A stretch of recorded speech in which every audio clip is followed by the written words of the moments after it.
അടുത്ത 2 ദിവസത്തേക്ക് മഴ ശക്തമാകുമെന്ന് കേന്ദ്ര കാലാവസ്ഥാ വകുപ്പ്. പശ്ചിമ ബംഗാളിനും ജാർഖണ്ഡിനും മുകളിലായി ന്യൂനമർദ്ദം രൂപപ്പെട്ടതിനാലാണ് മഴ ശക്തി പ്രാപിക്കാൻ സാധ്യതയുള്ളത്.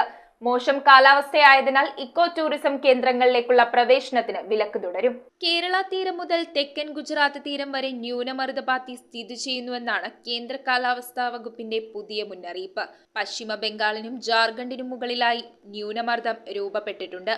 അടുത്ത 24 മണിക്കൂറിനുള്ളിൽ ജാർഖണ്ഡിന് മുകളിൽ തന്നെ തീവ്ര ന്യൂനമർദ്ദമായി ശക്തി പ്രാപിക്കാനുള്ള സാധ്യതയുമുണ്ട്. അതിനാൽ ഓഗസ്റ്റ് 2 മുതൽ 4 വരെ ശക്തമായ മഴയ്ക്ക് സാധ്യതയുണ്ടെന്നാണ് കേന്ദ്ര കാലാവസ്ഥാ വകുപ്പിന്റെ അറിയിപ്പ്. മോശം കാലാവസ്ഥ തുടരുന്നതിനാൽ അടച്ചിട്ടിരിക്കുന്ന മലയാറ്റൂർ വനം ഡിവിഷന് കീഴിലുള്ള കാലടി മഹാഗണിത്തോട്ടം, ഭൂതത്താൻകെട്ട്, പാണിയലിപ്പോർ എന്നീ ഇക്കോ ടൂറിസം കേന്ദ്രങ്ങൾ ഇനിയൊരു അറിയിപ്പുണ്ടാകുന്നതുവരെ തുറക്കില്ല. News desk, metro 7. Corner settee 13,000 രൂപ മുതൽ, ദിവാൻ കോട്ട് 4,800 രൂപ വിലയുള്ളത് 3,800 രൂപ, 3 ഡോർ അലമാരകൾ 9,500 രൂപ മുതൽ. ഈ ഓഫറുകൾ ചുരുങ്ങിയ നാളുകൾ മാത്രം. Shri Balaji curtains and furniture, near Chakkanat temple, west Karivelippady.